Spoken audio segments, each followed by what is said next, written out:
bem, estamos de volta agora com a unidade 5.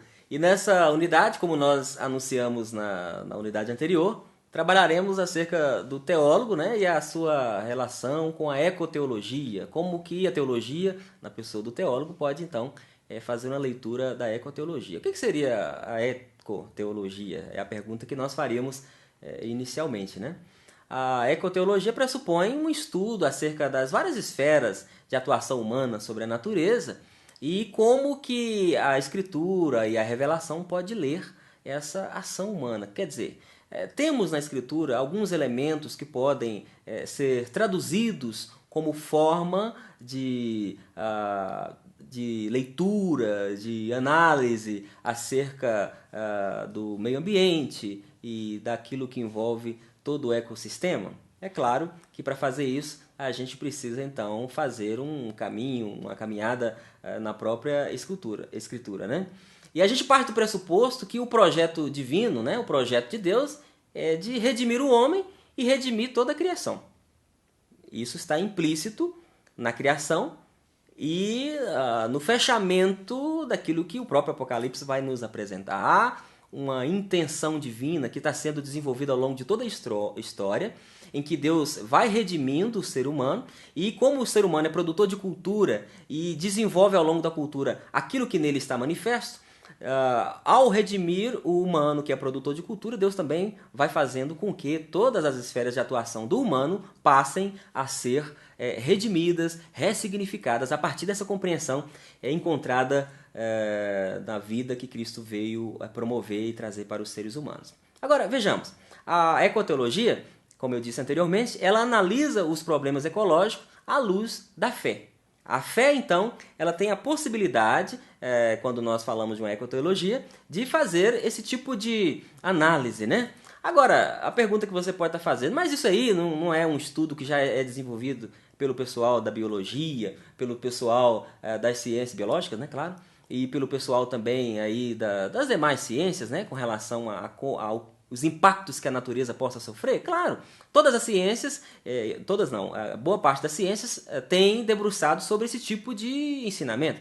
Agora, a problematização ecológica e os desafios que nós encontramos na atualidade, na verdade, são leituras feitas por esses grupos que não cristãos, mas a fé cristã ela parte de uma outra linha. A gente olha para a criação e a gente verifica como no capítulo 1 de Gênesis, versículos 27 e 28, que Deus cria, coloca a imagem, dá para o ser humano a incumbência de ser administrador, de ser aquele que vai cuidar daquilo que ele criou, da coisa criada. Então, existe uma responsabilidade social, existe um mandato cultural que Deus coloca no ser humano, e essa responsabilidade colocada por Deus vai possibilitar que esse humano então possa, a partir desses instrumentos, agir com base sólida que nasce da sua própria fé na defesa daquilo que a natureza vai sofrendo em termos de degradação, em termos de exploração.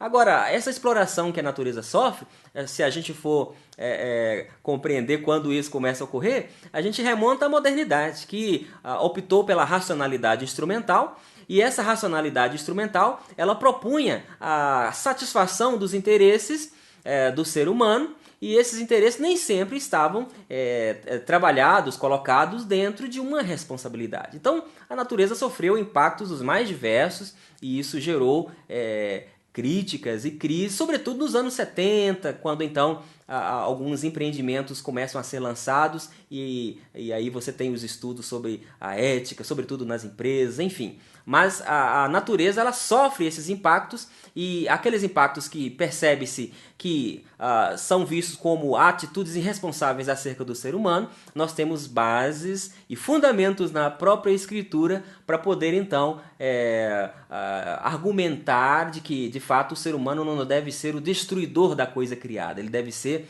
o cuidador da coisa criada, que é inclusive um mandato cultural e responsabilidade delegada pelo próprio Deus para o primeiro casal e que continua ao longo de toda a Escritura. Então, o que a gente percebe hoje na cultura presente na sociedade é um ciclo, né? Um ciclo que de alguma maneira degrada a humanidade. O ciclo é justamente aquele de fabricar para consumir e alimentar o desejo ilimitado. Vou repetir, fabrica para consumir e alimenta um desejo que é ilimitado. Então, se a natureza possui um ciclo que é limitado e os desejos pressupostos em cada ação humana que deverão ser alimentados são ilimitados, então o que a gente tem aí é que há um descompasso entre aquilo que é produzido pela natureza e aquilo que é extraído dela por parte do ser humano, não é?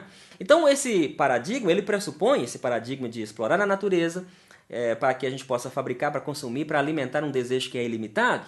Esse paradigma ele se propõe como um certo determinismo histórico, né?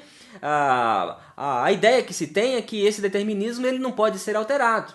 E a pergunta que a gente faz e levanta é: por que essa perspectiva histórica ela não poderia ser alterada? Necessariamente precisaríamos de ter um determinismo histórico de modo que a gente, ser humano, não compreenda a história como algo que se desenvolve para melhor. Já vimos inicialmente que a fé cristã ela possui elementos que vai colocar as nossas percepções da realidade para além daquilo que vemos. Então, se o que é posto na realidade é algo determinado, a fé cristã, com todos os elementos e valores que ela carrega, tem a possibilidade de propor elementos que vão para além dessa compreensão imutável da história. Em outras palavras, a fé cristã ela apresenta um outro mundo, outra possibilidade, uma outra história, um outro mundo é possível quando nós, então, abraçamos aquilo que a Escritura se apresenta para a gente. Então, na teologia da criação, ali nós encontramos uma teologia da criação, quando nós buscamos o Gênesis 1, 27 e 28, vai apontar que existe um mandato cultural, né? E essa cultura precisa ser administrada, não somente a cultura, né? Precisa ser administrada a natureza, precisa ser administrada a família, precisa ser administrada, aliás, tudo, né? Então é responsabilidade do humano, consequentemente, a administração de tudo aquilo que está no seu entorno, sobretudo a natureza precisa ser defendida a partir daquilo que Deus propõe em sua Escritura. Bom, verificamos então que a utopia presente na fé cristã ela tem a possibilidade de nos dar um olhar para além. E se o olhar que a Escritura propõe é um olhar para além, significa que o teólogo, a igreja, a fé cristã, quando adentra as realidades intramundanas, as realidades existenciais, culturais, sociais, econômicas e políticas, a fé cristã, então, balizadas por esses valores que ela carrega, ela tem, então, proposição efetiva, concreta e objetiva para todos os processos pelos quais a sociedade passa. Então, a fé cristã, ela tem uma utopia presente. E essa utopia possibilita a que olhemos para além daquilo que é posto. A natureza e tudo aquilo que está no entorno da natureza é trabalho de todos aqueles que são chamados para uma responsabilidade a partir da criação.